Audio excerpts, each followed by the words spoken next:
Bonjour à toutes et tous. On est ravis de vous accueillir aujourd'hui pour notre webinaire sur le top sharing, un sujet d'actualité et d'avenir, voilà, qui nous tient vraiment à cœur avec Léna. On est toutes les deux cofondatrices de Worksharing et on accompagne les entreprises pour la mise en place du job sharing. Et en fait, on vit aussi nous le top sharing toutes les deux puisque on est avec, Léna vient avec sa casquette, de DRH et coach et elle va bientôt nous rejoindre et moi je suis plutôt avec ma casquette, marketing et commercial donc on a cette complémentarité toutes les 2 et aujourd'hui on va pas parler de nous, on va surtout parler de, avec, Florence et Muriel, voilà qu'on accueille, et Nicolas Passetti qui, vont partager avec nous, des témoignages qui j'espère seront inspirants pour vous, vous donneront des idées. Voilà, on a Florence et Muriel qui ont travaillé, en duo pendant plus de 21 ans, chez HP et les fonctions de direction, notamment directrice financière, et Nicolas Passetti qui est en fait en top sharing avec son épouse. Donc ça va être intéressant aussi, d'avoir, son témoignage, sur, la partie, bah, vie pro, vie perso, cet équilibre aussi, pour tous les 2.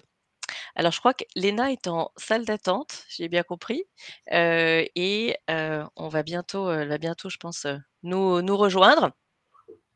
En attendant, ce que je vous propose, c'est déjà de vous dire, bah, pourquoi est-ce que, on avait envie de parler, du top sharing, avec vous. Ah, ben voilà, du coup, Léna Léna est de retour, ça est de marche, retour, ça marche. pile poil.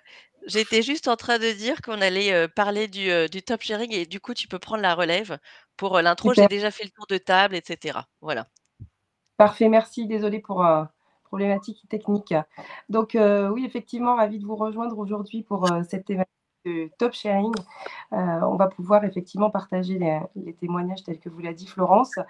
Alors pourquoi le top sharing en fait? Qu'est-ce que c'est déjà le top sharing et pourquoi? On voit bien qu'effectivement on a des, problématiques, en ce moment, au niveau RH. Là, je vais prendre ma casquette plutôt RH, hein, d'attractivité sur les postes de management et donc l'idée c'est de pouvoir justement, se dire, bah, comment est-ce qu'on répond à ces enjeux? Même si, aujourd'hui, les jeunes restent attirés par les postes de manager. On a 58 des 20-30 ans qui aspirent quand même à des postes de management, mais les anciens commencent à s'émousser un petit peu. 46 des plus de 56 ans se disent: «Bon, est-ce que vraiment j'ai envie de continuer sur du management?» Alors, on voit bien qu'on est, face à un modèle traditionnel un peu à bout de souffle. On a, on va dire un mode organisationnel, horizontal qui commence à émerger. On a, une prise en compte du bien-être des collaborateurs qui est important et qui va être prégnant dans la fidélisation et l'attractivité des talents et puis, des enjeux, d'égalité également et de diversité et d'inclusion. Tous ces sujets font qu'on est en train de repenser finalement un management un peu différent. On demande aujourd'hui aux managers de jongler entre plusieurs rôles, l'expert, le leader, le coach, on va dire celui qui engage et qui va être le relais de la stratégie de l'entreprise et en même temps qui va donner du sens et de la cohésion. Donc tout ça fait qu'effectivement, on a besoin de managers qui sont dans un modèle plus agile, plus partagé. Et donc, c'est en ça, finalement, qu'on en arrive au top sharing. Donc, le top sharing, qu'est-ce que c'est? Est-ce que vous connaissez peut-être déjà le top sharing? Alors oui et en premier on a mis normalement alors moi je le vois pas, mais je pense que Nicolas non, tu le vois pas? Un sondage, on voulait savoir un petit peu pour vous, On a un souci sur le truc du sondage, j'essaie de regarder pour m'en occuper. d'accord. Bon, en Pas grave. fait, on voulait vous demander effectivement, pour vous, quels étaient les enjeux, actuels les plus critiques pour les postes stratégiques dans les organisations? Est-ce que c'était plutôt de développer un leadership, collaboratif?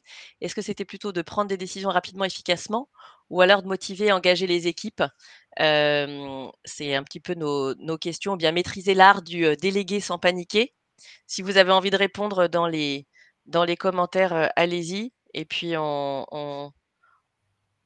ça sera intéressant de voir, vos retours et puis, le top sharing effectivement, Léna, qu'est-ce que c'est que le top sharing? Et puis, aussi quels sont les principaux avantages? Mmh. Alors, le top sharing, alors pour ceux qui sont là, peut-être certains connaissent déjà le job sharing.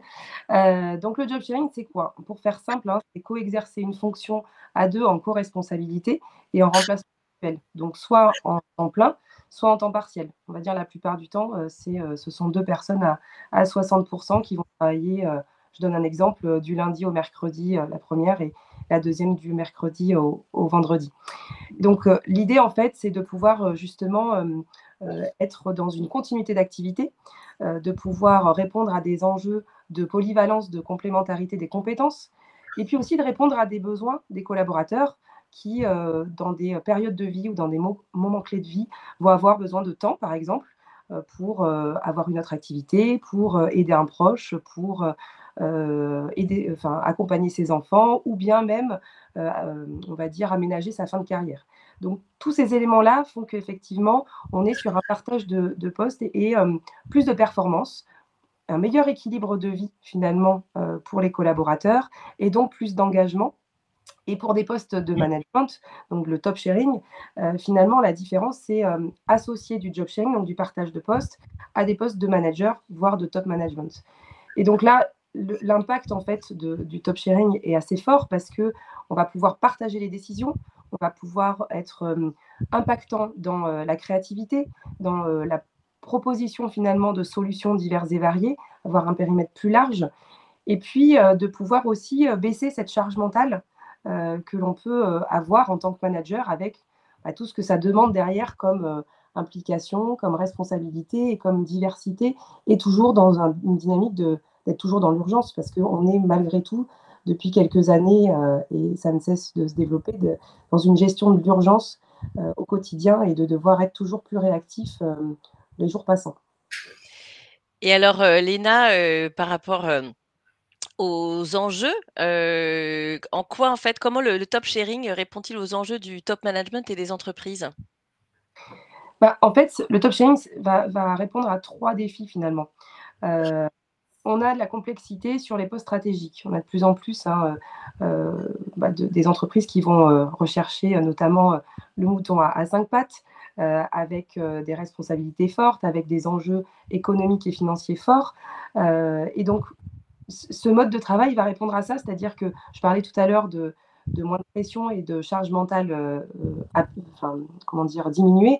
Et c'est vrai que ça va permettre justement de baisser, on va dire, en stress, de baisser en pression et d'être plus serein dans son quotidien. Bien évidemment, on a les attentes du top management sont à peu près similaires finalement que les attentes des autres collaborateurs. Le besoin de flexibilité, le besoin d'agilité, tous ces besoins-là sont aussi des besoins que les top managers vont avoir. Et donc ce modèle permet aussi ça. C'est-à-dire qu'aujourd'hui, on peut se dire qu'on peut être top manager sans être à 2000% et avoir autre chose dans sa vie qu'uniquement son boulot. Et ça, c'est aussi quelque chose qui peut être vraiment différenciant sur ces jobs-là. Et puis, bien évidemment, on a aussi un enjeu de diversité, inclusion et d'égalité professionnelle, hein. Je parle même d'équité souvent. L'accès aux femmes à des postes de direction et de top management, pour tout un tas de raisons, on est encore dans une culture où on peut avoir certaines responsabilités et tâches qui sont le plus souvent assignées. Alors, je fais des grandes généralités, bien évidemment, ça commence à changer et bien heureusement.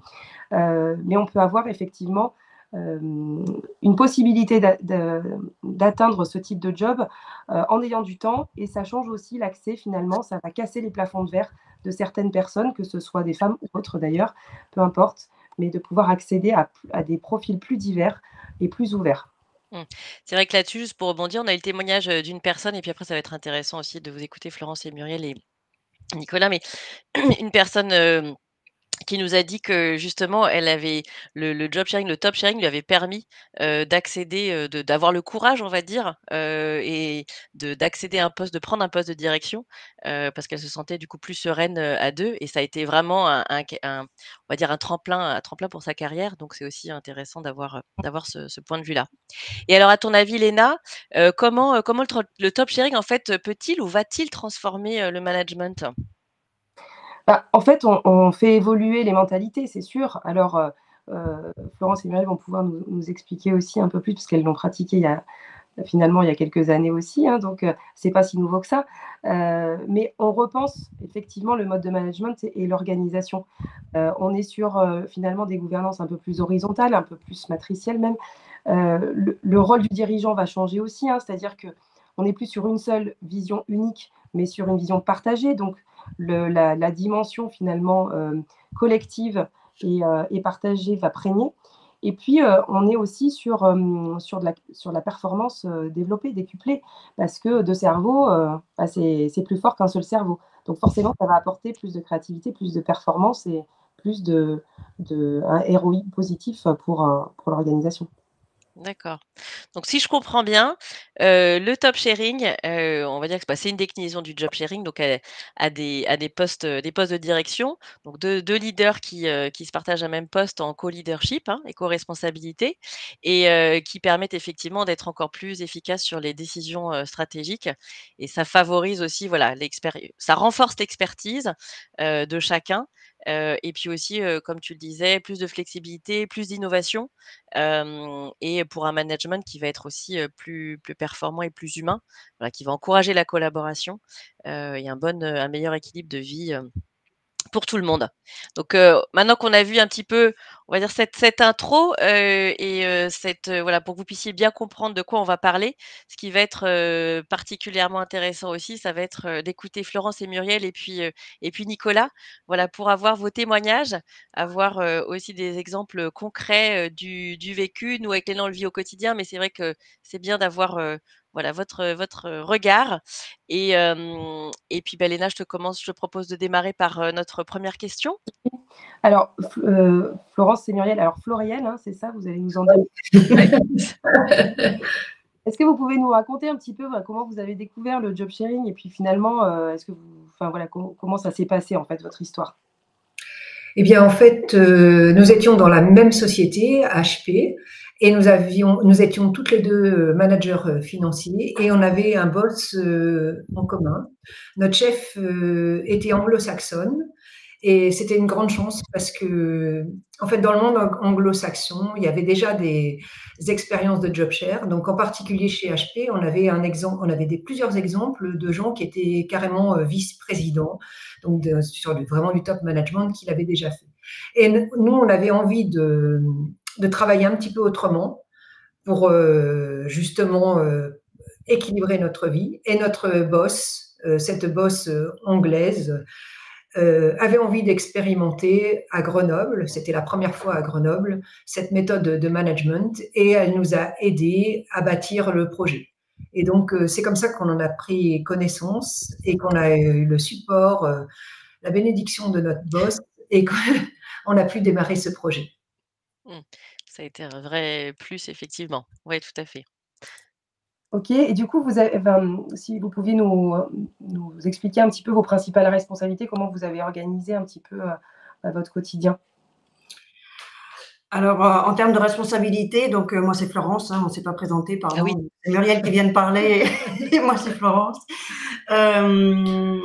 On était responsable quand on a démarré le job share d'une entité business de HP. Donc on avait des responsabilités classiques de gestion financière de l'entité, et donc qui consistait à encadrer une équipe, à faire du reporting financier avec toutes les contraintes que ça représente, surtout à cette époque-là dans une société anglo-saxonne. Et puis on était membre donc de l'équipe de direction, à la fois l'équipe de direction fonctionnelle, donc finance, et l'équipe de direction opérationnelle. Voilà. Et donc dès le départ, comme ça a été dit en introduction, hein, on s'est organisé pour être polyvalentes l'une et l'autre. Donc on ne s'est pas du tout partagé les responsabilités. On était capable et on devait être capable de répondre à toutes les sollicitations et assurer l'intégralité des responsabilités l'une et l'autre. Ceci pour assurer la continuité sur le poste, pour assurer aussi la facilité d'organisation, et puis quelque chose qui est très important, la transparence par rapport aux gens avec qui on travaillait. Voilà. Mmh. Et juste quand tu parles de transparence, c'est-à-dire, qu'est-ce que tu entends par là? Transparence, c'est-à-dire que pour les gens avec qui on travaille, ça doit être complètement indifférent, Mmh. que ça soit qui parlait à Muriel ou à Florence, c'était pareil. Ouais. Et surtout, ça ne représentait aucun effort, ça doit représenter aucun effort de leur part. Donc, bien sûr qu'il y a du travail en amont pour expliquer le mode de fonctionnement et puis pour convaincre. Bon, ça, on pourra y revenir. Mmh. Mais une fois que c'est en place, il faut que pour les gens, ça soit aussi facile que d'avoir un seul manager en face d'eux. Mmh. D'accord. Mmh. Donc il vous appelait Floriel? Oui, ou ça pas? leur arrivait de nous appeler Floriel, absolument et Ouais. surtout, il arrivait qu'ils se souviennent plus avec qui ils avaient discuté la fois précédente, d'un sujet. C'était D'accord, à la fin et c'était le signe que ça marchait bien, Mmh. c'était égal, voilà. d'accord. Alors et toi Nicolas, du coup, est-ce que tu peux, nous partager, bah, ton expérience aussi, j'ai envie de dire, perso professionnelle, je sais pas trop comment tu peux le qualifier, en top sharing finalement? Bah écoute, nous c'est venu un peu naturellement parce que on a monté l'entreprise. Enfin, j'ai monté l'entreprise, j'ai monté E-Team il y a une douzaine d'années, et comme j'avais besoin d'accompagnement et de conseils au départ sur des sujets que je maîtrisais pas forcément, de management, de développement de l'entreprise, mais qui étaient nécessaires, tu vois, pour pouvoir avancer parce que je travaillais vraiment comment dire, en bon sens, comme j'ai pas le mot, je perds le mot. Ouais. Bah, c'est pas grave. Et du coup, avec Oui. bon sens. Je travaillais avec bon sens tout simplement, mais sans forcément avoir de stratégie Mmh. ou de préformation là-dessus. Bah, c'est naturellement en fait que Julia m'a commencé à m'accompagner. Et puis après, quand l'entreprise s'est développée, c'est naturellement qu'on a fait ça à deux. Donc du coup, on a toujours dirigé et co-développer la boîte ensemble, en prenant toutes les décisions ensemble, chacun de notre côté, enfin, chacun ensemble, justement pas chacun de notre côté, en prenant toutes les décisions ensemble, même si on avait des particularités chacun de notre côté et des compétences chacun de notre côté. Donc ça s'est fait vraiment de manière complètement naturelle et totalement collaborative. Et c'était d'ailleurs assez intéressant que ça se fasse comme ça naturellement parce que au final, on s'est jamais alloué comment dire, de, de missions particulières l'un et l'autre. On a vraiment tout fait ensemble et on les a traités en fait en fonction des besoins et en fonction de la bande passante de chacun. Mais au final, on s'est pas dit au départ, tiens, toi tu fais ça, toi tu fais ça, toi tu fais ça. C'est venu un petit peu plus après. On a quand même un petit peu décalé les missions après, mais ça s'est fait de cette D'accord manière. et juste si je peux me permettre une question, quand tu dis, «Chacun est venu avec ses compétences», c'était quoi? Enfin, en quoi vous êtes, sur quoi vous êtes complémentaires ou qui apporte quoi? Alors, encore une fois, bon, moi, j'ai pas fait de formation sur le sujet, mais moi, je suis plus sur la partie management. Vraiment, le fait de gérer les équipes, le fait de faire avancer les équipes, elle est plutôt sur le côté, on va dire, gestion globale de Mmh. l'entreprise, plus sur le côté D'accord. administratif. Euh, et on a, en plus, ce qu'il y a d'assez marrant, bah, après, peut-être qu'on en parlera après, mais ce qu'il y a d'assez marrant, c'est qu'on n'a absolument pas du tout la même vision des choses. Mais alors, pas du tout. Mais on est pratiquement d'accord sur rien. Donc, c'est quand même assez compliqué de développer quelque chose quand on est d'accord sur rien, mais on est pratiquement d'accord sur rien. Donc, enfin, c'est assez marrant. C'est pas tous les jours facile, mais c'est assez marrant. Je regarde Florence et Muriel qui se regardent. C'est peut-être un peu le cas sur certains points. Donc, Oui, on va effectivement, on va en reparler et et alors par rapport à donc votre dans vos duos là, enfin chacun et chacune, comment est-ce que vous gérez, la frontière, enfin entre vie professionnelle, vie personnelle, dans cette configuration en fait? Et puis votre équilibre vie pro, vie perso? Florence et Muriel déjà pour, Bon, en fait, la façon dont on était organisé, c'est que vraiment on travaillait seulement 3 jours. Donc, par exemple, une personne travaillait du lundi au mercredi, donc il lui restait 4 jours vraiment sans charge mentale. Donc, la vie perso, elle commence le jeudi matin jusqu'au dimanche soir. Alors, c'est pas si simple dans la vraie vie parce que, en fait, il faut être, pour arriver à avoir cette charge mentale à zéro, il faut être super organisé et il faut organiser les transitions.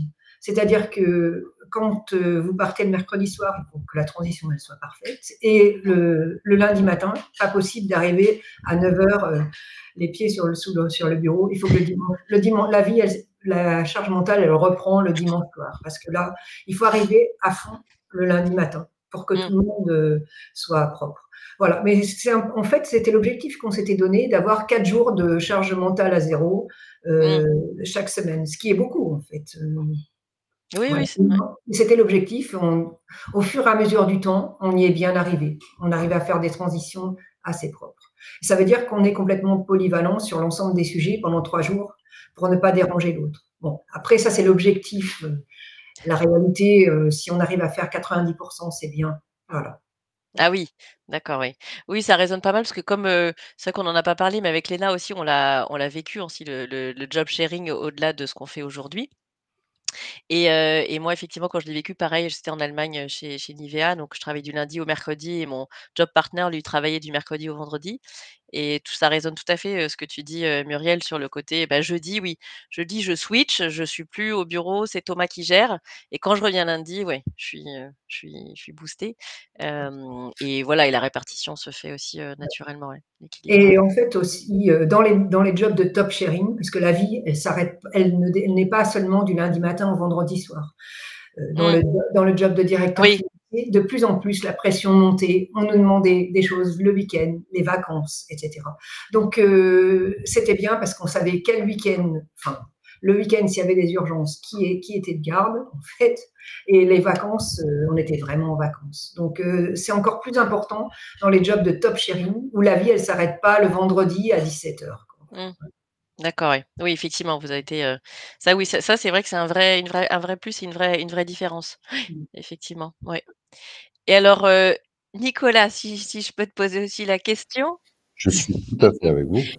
Mais parce qu'on a Oui, des bugs, donc c'est pour ça, je regarde en même temps les bugs bon, qu'on a. On a perdu Léna qui a dû bugger comment dire, son accès Internet, donc c'est un peu relou. Mais bon, elle va écoute, c'est pas grave, c'est revenir les joies du webinaire, c'est les et joies c'est du direct. l'avantage Ouais. d'être en duo, c'est que tu vois, s'il y en a qui bug, bah, moi je suis encore là. C'est ça l'intérêt. Exactement. En fait, tout ça, c'est Et vous, travaillé. Tout ça, c'est travaillé. à côté.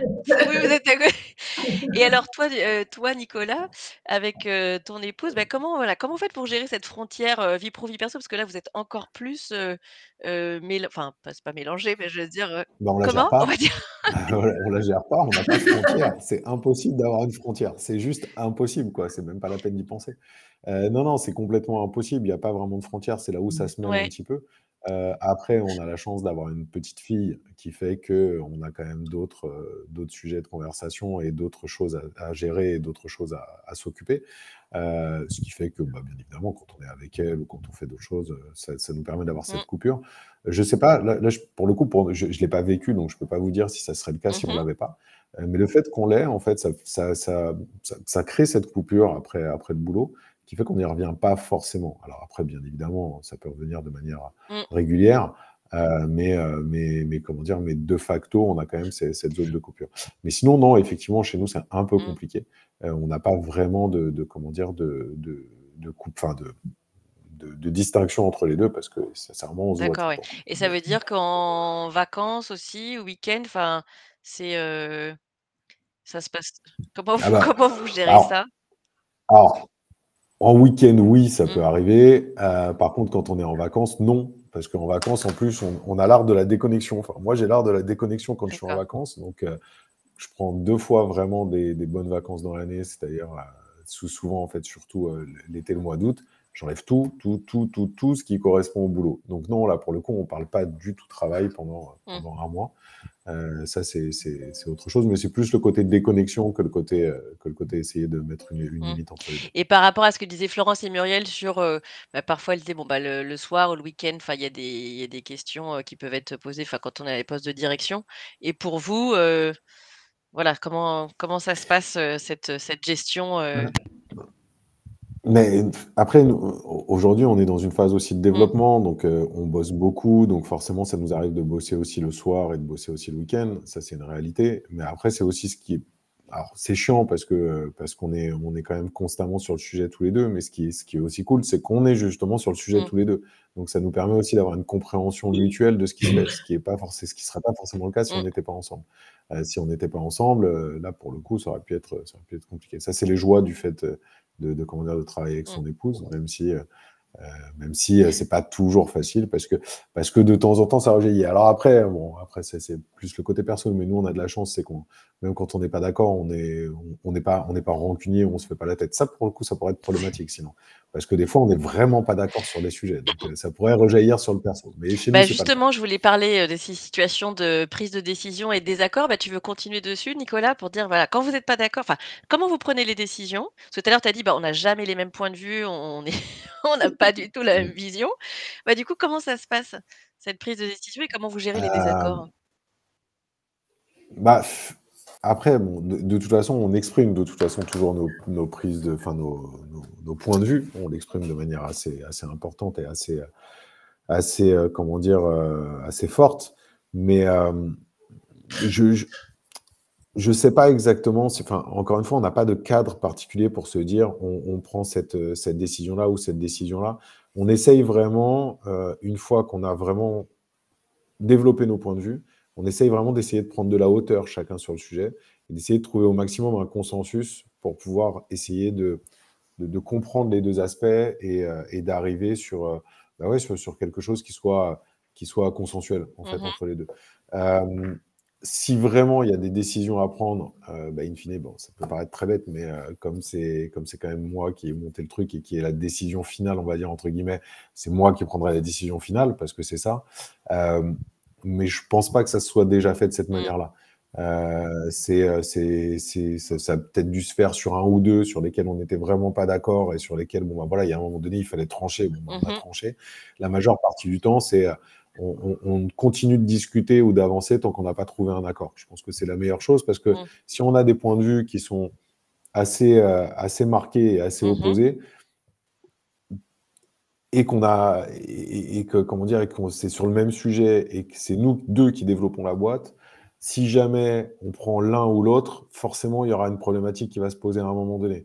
Donc, ça veut dire qu'on doit continuer de discuter et continuer d'avancer et de trouver la solution pour que ça convienne à tous les deux, parce que sinon, il y aura forcément un problème d'adhésion et il y aura forcément un problème de direction à prendre.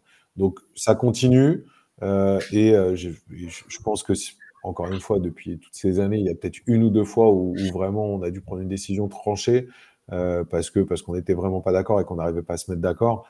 Mais ça arrive extrêmement rarement, quoi. Mais les discussions peuvent du coup être un peu longues et les discussions peuvent être un peu houleuse ou un peu houleuses par moment. enthousiaste, émotionnelle, on va dire ça comme ça. Exactement, enthousiaste. Enthousiaste, c'est le terme. D'accord, merci Nicolas. Et alors Florence et Muriel, je vous voyais aussi sourire. Je suis sûre que ça vous rappelle des souvenirs. Comment ça se passait effectivement, vos prises de décision, puis Oui, comment vous gériez les désaccords? on sourit, je pense, parce que c'est la prise de décision, c'est quand même un point crucial dans le bon fonctionnement justement du job share et en top share encore plus parce que c'est quand même l'essence du poste. Nous, la façon dont on gérait, c'est qu'on essayait d'anticiper au maximum les décisions à prendre. Il y avait quand même une grosse partie des décisions qui étaient anticipables, connues, et donc on passait beaucoup de temps à discuter avant la prise de décision pour justement partager nos points de vue et échanger les arguments. Donc c'était une partie importante de notre jour de recouvrement, puisqu'on avait quand même un jour de recouvrement qui était consacré à ça. Voilà. Et bon, de fait, on a eu assez peu on a beaucoup discuté, mais on a eu assez peu de conflits et assez peu de problèmes à prendre des décisions communes parce que je pense qu'on partageait quand même d'abord à la longue, on se connaissait bien et donc je pense qu'on avait des façons de travailler qui s'étaient rapprochées forcément. Par contre, bon, il pouvait arriver bien sûr aussi qu'il y ait des décisions rapides à prendre ou impromptues et qu'on était obligé de prendre sans avoir eu l'occasion de les partager, d'en discuter ensemble. Et là, la règle qu'on avait, c'est qu'on y adhère ou pas entre nous.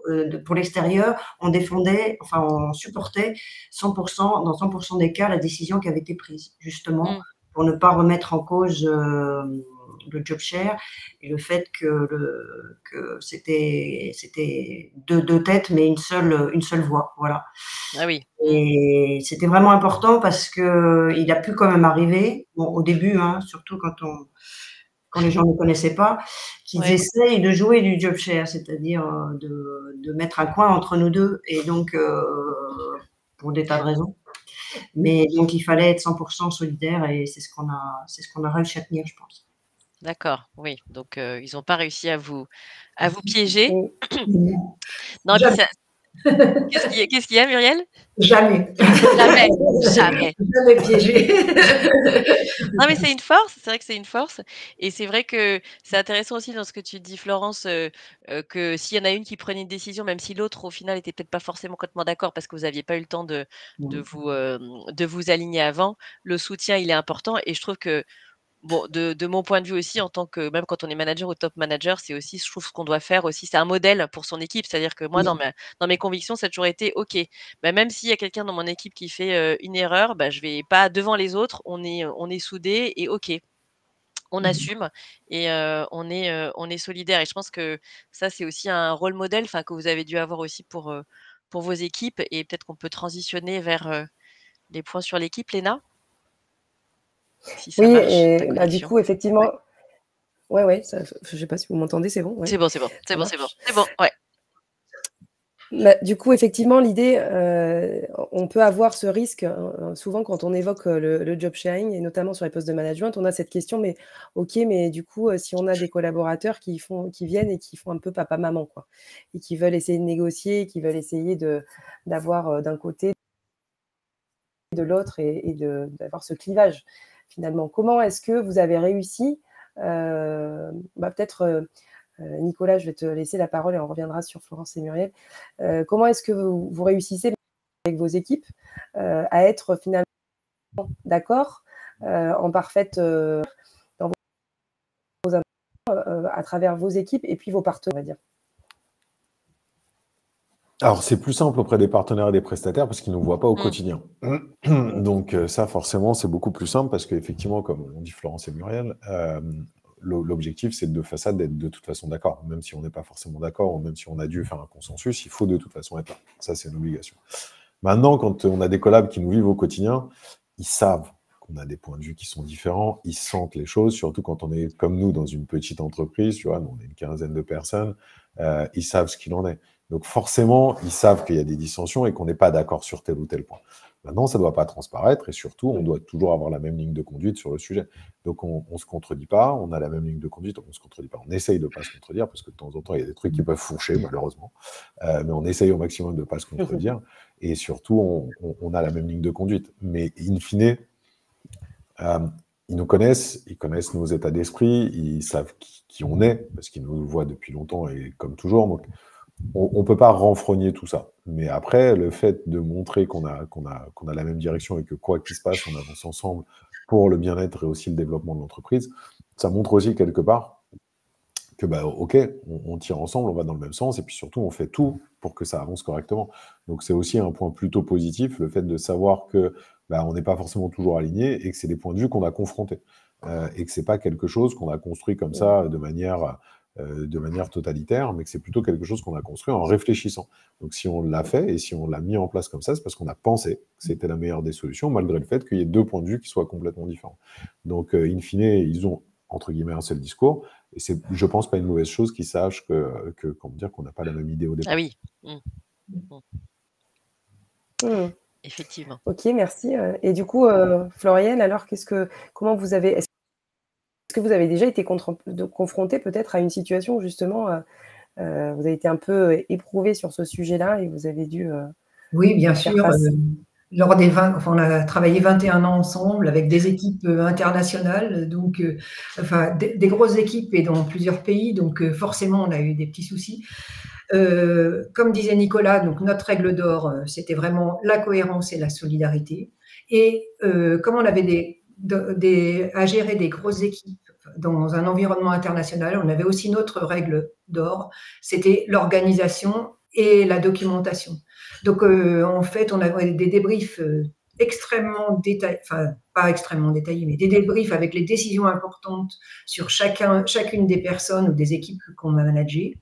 Ce qui fait que, en fait, même si la personne parlait avec Florence ou avec Muriel, on savait exactement ce qui s'était passé et on pouvait être cohérent parce que, voilà, donc, et évidemment, quand ça nous est arrivé d'avoir des personnes de mauvaise foi, là, on renforce le débriefing. On est de plus en plus détaillé pour éviter de se faire mettre un coin par quelqu'un. Et à un moment, une fois dans notre vie professionnelle, c'était tellement de mauvaise foi qu'on a dit, là, c'est terminé, il n'y a plus qu'une personne qui manage parce que là, c'était trop difficile. Et oui. Voilà, là, on a fait une exception. Voilà. C'est une exception qui a été très compliquée. Hein. Ça s'est terminé devant le tribunal, etc. Donc là, on ne peut pas avoir, même pour le tribunal français, de tête, c'est compliqué. Donc là, il n'y avait plus qu'un seul manager. Et voilà. Mais ça nous est arrivé une fois en 21 ans. C'est quand même l'exception. La plupart des gens sont de bonne foi dans l'entreprise. Oui, d'accord. Et ça me fait penser que là, tu dis, bah, pour ce cas-là, il y a une tête finalement qui a dû être, enfin, une de vous 2 qui a dû prendre, on va dire, le lead. Et en termes de alors c'était pas forcément prévu dans nos questions, mais en termes de responsabilité, comment ça se passe justement dans ces cas-là? Qu'est-ce qui était, Bah, la responsabilité légale, en fait, ouais, bon, on a tiré au sort, hein, en fait. Je crois que c'était moi, en fait. C'est moi qui suis allée. Alors, La courte paille. je crois que c'était moi. Ça a été extrêmement pénible. Mais voilà, mais il y a une responsabilité légale. Bon, ça a été moi, mais bon, ça aurait pu être Florence. C'était comme ça, voilà. ouais, d'accord. D'accord, d'accord. Oui, non, mais c'est vrai que c'est important aussi de l'avoir en tête. Après, quand on est, quand on partage en fait, ce co-leadership et par rapport à votre duo, quels sont les impacts, positifs que vous avez pu voir en fait? Alors, je dirais pour votre, déjà pour vos équipes, moi je trouve ça intéressant de voir, aussi pour l'entreprise et puis, après aussi, personnellement. Nicolas, par rapport à votre façon de faire, est-ce que vous êtes un peu aussi rôle modèle dans, bah, dans votre collaboration, votre manière de collaborer pour vos équipes? Et qu'est-ce que voilà, quels sont les autres, bénéfices que tu vois pour tes équipes, et aussi point de vue enfin, avec ton épouse aussi d'un point de vue personnel? Euh, Après, d'un point de vue personnel, le truc est cool, c'est ce que je Mmh, disais tout à l'heure, c'est plutôt que déjà on a la même vision, donc c'est-à-dire qu'on sait vers où on va. Donc du côté personnel, ça permet aussi de savoir que c'est tous ces tenants souvent qu'il y a dans un couple où bah tiens, il y en a un qui ouais, bosse, c'est il y en a vrai. un qui Mmh, se déplace, il y en a un qui fait ci, qui fait ça. Bon bah là, on sait parce qu'on on est ensemble, donc on sait pourquoi on le fait. Euh, sur le côté équipe, en fait, ce qui est hyper intéressant, c'est que justement, ils peuvent avoir une approche et une écoute et une vision différente, enfin, pas différente, mais une manière de présenter les choses qui soit différente au niveau de la structure. Et donc ça, pour eux, je pense que c'est quelque chose qui est intéressant. Parce qu'ils savent comment dire, qu'on n'est pas un à décider, mais qu'on est deux à décider. Donc, c'est-à-dire que, après, ils sont malins aussi, hein. C'est-à-dire qu'en fonction de ce qu'ils veulent demander et de ce sur quoi ils veulent avancer et des sujets, ils vont plus pencher sur l'un ou sur l'autre pour pouvoir aller plaider leur cause et donc, du coup, que ça avance comme ça sur mmh, ces sujets-là. Donc, ça, pour le coup, c'est quelque chose comment dire, Mm. de très malin mmh. de leur part, on va dire. Et est-ce que tu as vu une Euh, différence dans leur mode de fonction? Parce que là, OK, ils vont peut-être voir plus l'un que l'autre, mais même dans leur façon de travailler, enfin, tu vois? Aussi, d'interagir. Bah, c'est-à-dire que C'est-à-dire. comme ils vous voient collaborer, échanger et Ouais. cetera et eux, dans leur mode de fonctionnement, est-ce que justement c'est quelque chose qui s'applique aussi, qu'ils mettent en Ah, place? tu dirais un Oui, modèle? ouais, exactement, pardon, c'était pas Alors, clair. Mm.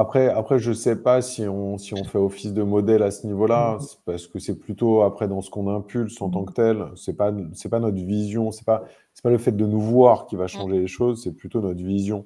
Et à partir du moment, forcément, où tu travailles comme ça, c'est-à-dire que ta vision du développement est forcément mmh, collaboratif. Donc, je pense que ça s'insuffle et ouais, ça s'insuffle dans ta manière de mmh. développer la boîte. Je pense que c'est plutôt ça plus que nous voir faire ça, parce qu'au final, ils ne nous voient pas Ouais, tellement le faire. d'accord. Mmh, Tu sais, c'est pas concret, quoi. C'est-à-dire que mmh, ils savent, mais ils voient pas, parce qu'ils sont pas dans les discussions, ils sont pas dans les échanges, ils sont pas dans toutes ces choses-là. Donc, ils voient pas réellement comment on bosse mmh, sur le sujet.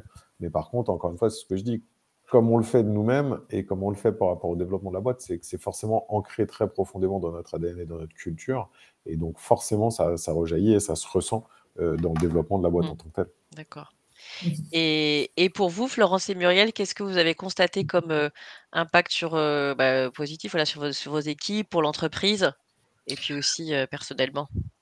Ouais, alors d'abord, je suis 100% d'accord avec ce qui vient d'être dit au niveau des équipes, en fait, hein. Donc, pour nous, ça a beaucoup d'écho et ça correspond tout à fait à ce qu'on a vécu. Je pense que les équipes ont beaucoup apprécié globalement. Toutes nos équipes nous ont toujours donné des retours extrêmement positifs. Mmh. Et ça contribue au succès de notre job share, en fait, à la longévité du job share, parce que si les équipes n'avaient pas été heureuses ou voilà, je pense que ça aurait pas pu continuer. Donc, ben, ils appréciaient d'avoir justement cette double vision, cette double façon de communiquer aussi, parce qu'on a notre tempérament complètement différent. D'ailleurs, Mais c'est quoi comment vous diriez, qui a quoi comme tempérament pour qu'on en sache juste un petit peu plus entre parenthèses? je pense que Muriel est beaucoup plus spontanée et plus exigeante, et moi je suis plus dans le recul, dans l'empathie, et donc ça s'équilibrait très bien en fait. Donc ils avaient la combinaison, et ils savaient, en fonction comment on faisait des débriefings avec l'équipe alternée, ils savaient ce à quoi s'attendre avec l'un et avec l'autre, et donc ils étaient très matures. On a eu la chance d'avoir des gens, enfin ça a bien marché avec honnêtement avec toutes nos équipes, encore une fois, et quelle que soit la culture aussi, ce qui était quand même assez intéressant. Parce que les cultures sont pas forcément les mêmes dans les pays européens, en Asie ou en Amérique du Nord. Et ça, je pense que honnêtement, ça a bien fonctionné avec. Donc c'est quand même assez universel. Et je pense qu'en effet, la façon dont on travaillait ensemble, même si eux le voyaient pas non plus vraiment, ou à de rares occasions, ça a insufflé. On a soufflé l'esprit dans l'équipe. Voilà. Donc et cet avantage, c'était la même chose avec les gens avec qui on collaborait dans les équipes de direction. Voilà, donc c'est une façon je pense quelque part de mettre moins d'émotion, moins de subjectivité dans les relations, donc d'objectiviser le rôle de manager et de réduire, de par ce fait, réduire aussi quand même les raisons des conflits. Voilà. Oui. Parce que vraiment tout est discuté et tout est mis sur la table et structuré. Donc pour l'entreprise, c'est vraiment un plus. Bon, après, c'est de créativité, en effet, c'est la continuité sur le job, c'est un engagement à 100% tout le temps, parce que quand on est tout seul, on n'est pas forcément engagé à 100% tout le temps. Quand on est en job share, on a 3 jours et on est vraiment à 100%, voire à 120% sur ces 3 jours-là. Voilà, donc il y a quand même beaucoup d'avantages pour l'entreprise. Et puis, pour nous, je sais pas, ce que Muriel pourra confirmer, c'est justement de pouvoir mener de front deux vies, une vie personnelle avec du temps, justement, un esprit libre pour en profiter, et une vie professionnelle riche et qui nous a permis de progresser aussi, de faire face aux difficultés, de faire face au stress, de gérer les situations qui ont parfois été compliquées d'évolution professionnelle, de management parfois bienveillant et parfois toxique. Enfin bon, donc ça amène une résilience personnelle aussi, et au final donc beaucoup plus de confort et pour conclure, un grand plaisir au travail aussi. Voilà. Oui, ce qui est clé du coup, un véritable épanouissement. Et du coup, un épanouissement aussi bien au niveau professionnel et surtout à des fonctions en particulier à des fonctions de top management. Et aussi personnel. Ouais, merci, oui. Et je voulais juste dire que alors, si vous deviez, si on a envie de travailler à temps partiel, profiter un peu de la vie, la seule façon de le faire vraiment sans se désengager professionnellement, c'est le work sharing, parce que c'est très difficile. Enfin, on ne peut pas imaginer un poste de directeur, enfin un poste de direction en temps partiel sans personne à côté. C'est pas possible. Oui, ça serait pas, oui, c'est pas gérable à tout point de vue. Merci beaucoup. Si vous deviez conseiller tous les trois à ceux qui envisageraient de faire du top sharing pour des postes de top management, qu'est-ce que ce serait en 2-3 mots? Je sais pas, Nicolas, tu veux commencer?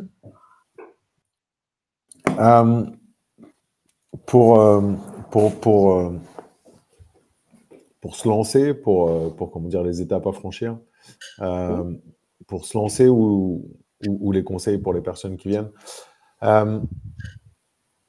L'idée, ça serait de se dire, on arrive quand même sur le sujet en mode, comme le disaient Florian et Muriel, c'est de se dire, on arrive vraiment pour partager et pour faire en sorte que ça soit un nouveau modèle de fonctionnement.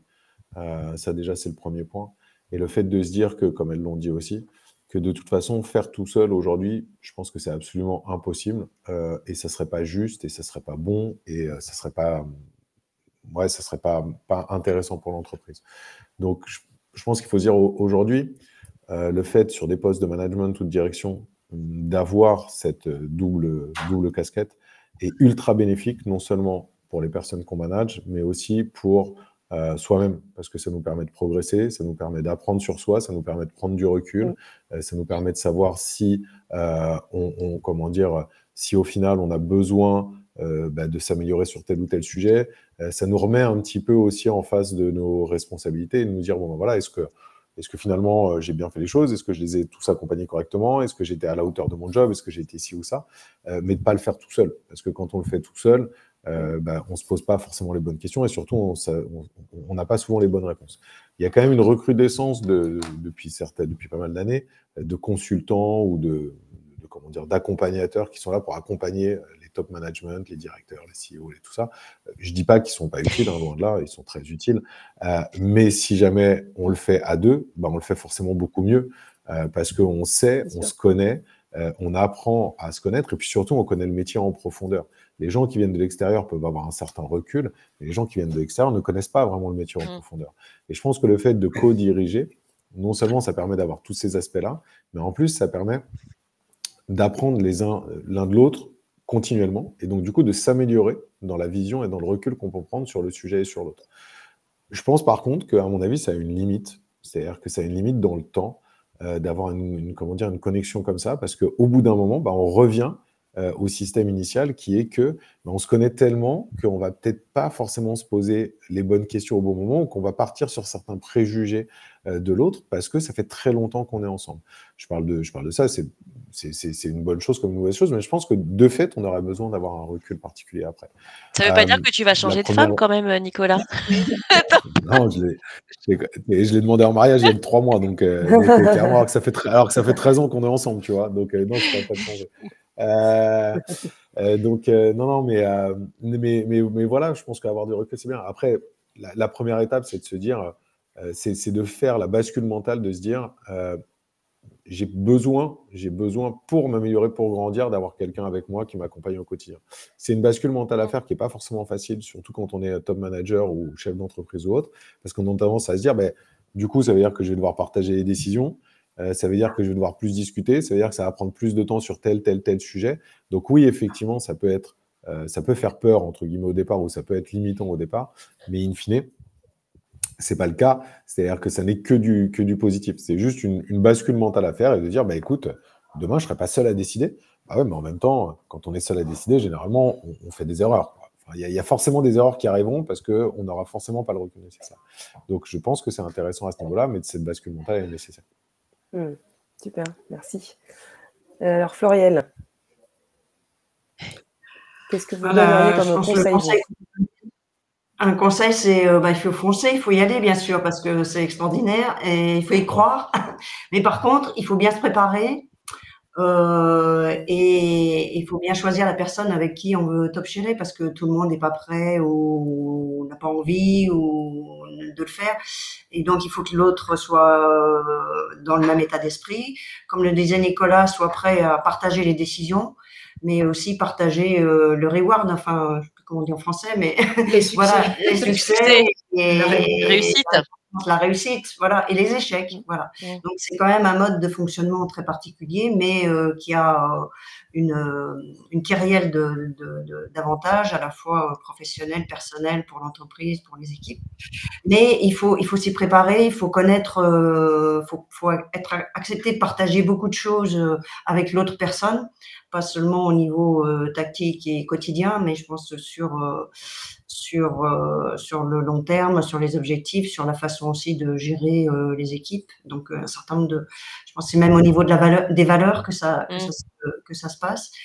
Voilà, et donc il faut prendre du temps pour partager ça et mettre en place un mode d'organisation. Nous, quand même, on a constaté que les outils, l'organisation, la structure, la discipline dans l'utilisation des moyens de communication pour être sûr d'être 100% cohérent, c'était très important. Oui. Vous aviez une adresse mail commune ou pas, d'ailleurs? Oui. Oui.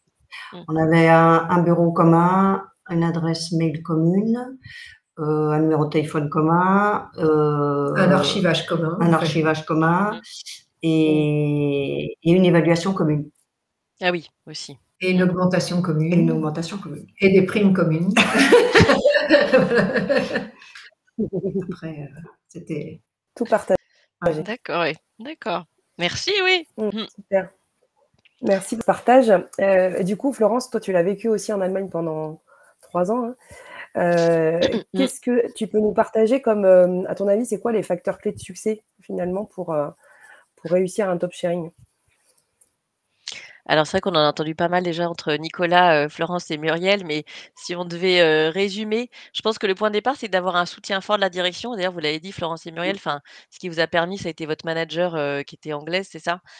Qui vous a soutenu et moi je vois aussi, quand, je l'ai proposé, à ma boss au départ, elle était, elle s'est posé la question, puis elle s'est dit: «Non mais j'ai envie de tester de nouvelles choses», donc effectivement, elle soutenait et après, bon je le vois aussi, chez Nivea Beiersdorf en Allemagne.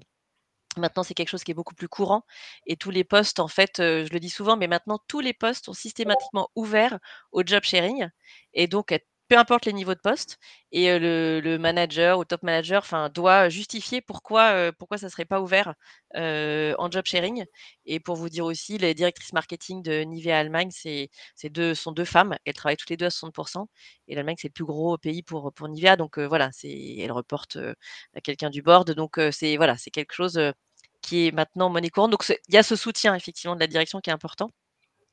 En deuxième point, et ça vous l'avez bien dit, alors, c'est vraiment de bien se choisir, enfin, si on veut que le duo fonctionne bien et à tous les niveaux et aussi bien aussi en top sharing, il faut une bonne alchimie et avoir une base de valeurs communes. Je suis d'accord avec ce que tu disais Florence, et je pense qu'aussi Nicolas, enfin, tu dois aussi avoir, même si vous avez des visions différentes, vous avez quand même, des choses, on va dire un socle aussi, en commun et je pense que ça c'est clé, avoir cette bonne alchimie. Ça peut pas se faire avec n'importe qui et tout le monde ne peut pas aussi en faire. Donc je pense que ça c'est important.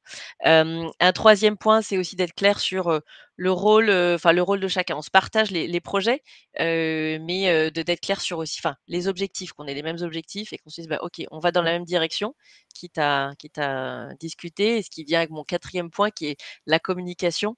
Vous l'avez dit, il y a beaucoup d'échanges qui sont à prendre et notamment pour les prises de décision. Je trouvais ça intéressant ce que vous disiez d'anticiper, de beaucoup discuter avant d'arriver à la discussion, avant d'arriver à la décision et après au fur et à mesure qu'on se connaît, moi je l'ai pu le vivre aussi, les décisions elles sont plus rapides parce qu'on sait aussi ce que pense l'autre et on anticipe. Donc ça je pense que ça c'est vraiment un atout et les décisions quand elles sont prises de façon sereine. Je crois que c'est toi qui disais ça Nicolas, enfin quand on se dit: «Bah, on n'est pas tout seul à prendre la décision, on est 2 et on s'est dit: «Bon, on a pesé le pour et le contre et donc ce qui est pris, voilà, on y va».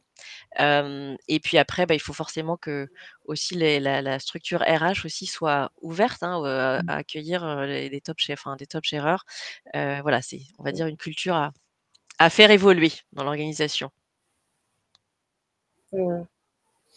Oui, parce que c'est vrai qu'on voit effectivement, Florence et Muriel, vous êtes des exemples et puis, Nicolas aussi sur un autre niveau, que ça existe en France. Ça existait, c'est pas si nouveau que ça, on l'a dit, hein, ça fait plus de 30 ans que ça existe, ce mode de travail.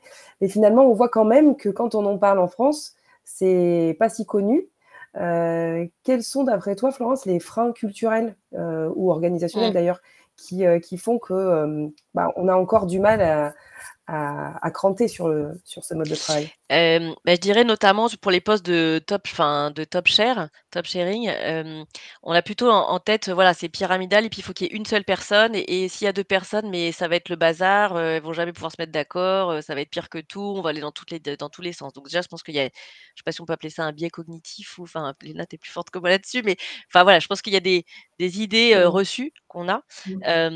Et puis aussi, je pense que dans les autres freins, c'est le côté, enfin, confiance mutuelle, enfin, c'est-à-dire que c'est vraiment enfin, il faut avoir une autre enfin, mentalité. Souvent, si on se dit: «Bah, non, moi, j'ai envie, d'avoir le reward que pour moi», c'est ce que tu disais Florence. Non, c'est un reward qui va être, partagé et donc d'avoir confiance et de se dire: «Oui, on le fait ensemble et ça sera pour tous les 2».